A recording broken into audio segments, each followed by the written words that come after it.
হরে Krishna everyone, আশা করি আপনারা সকলে অনেক ভালো আছেন। তো পুজো আর খুব বেশি দেরি নেই।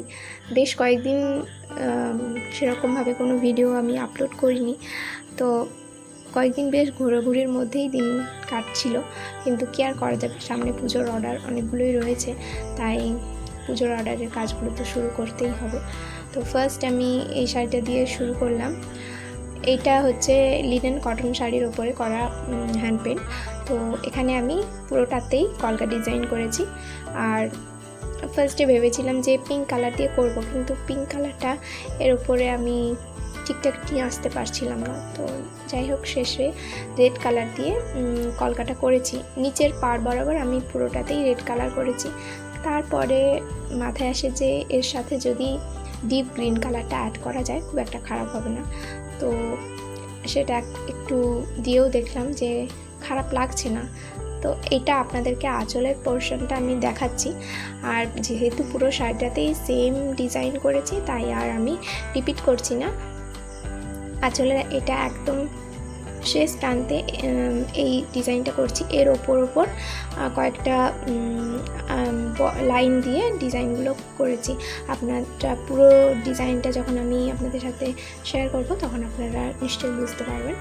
আর শাড়ির ওপরের পাড়ের ওপরের দিকটাতে আমি গ্রিন কালার ইউজ করেছি, যেটা ডার্ক গ্রিন 04। ওইটার সাথে অল্প পরিমাণে ব্লু কালার অ্যাড করে ওইটাকে আরও একটু ডার্ক বানিয়ে ওই কালারটা ইউজ করেছি।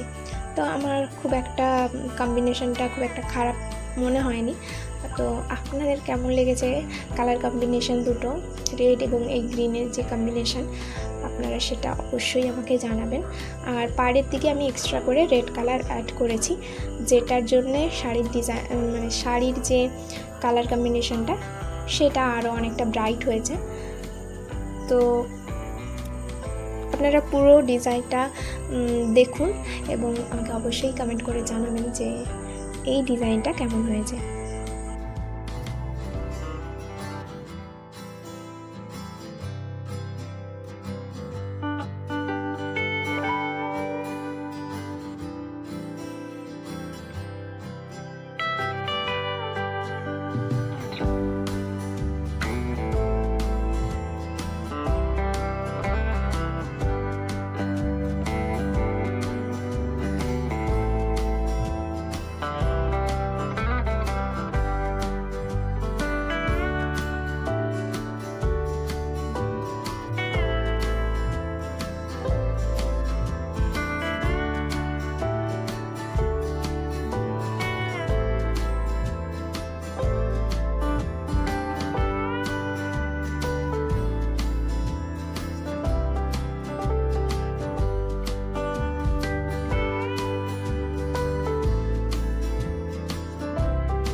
এই হলো পুরো শাড়ির লুকটা।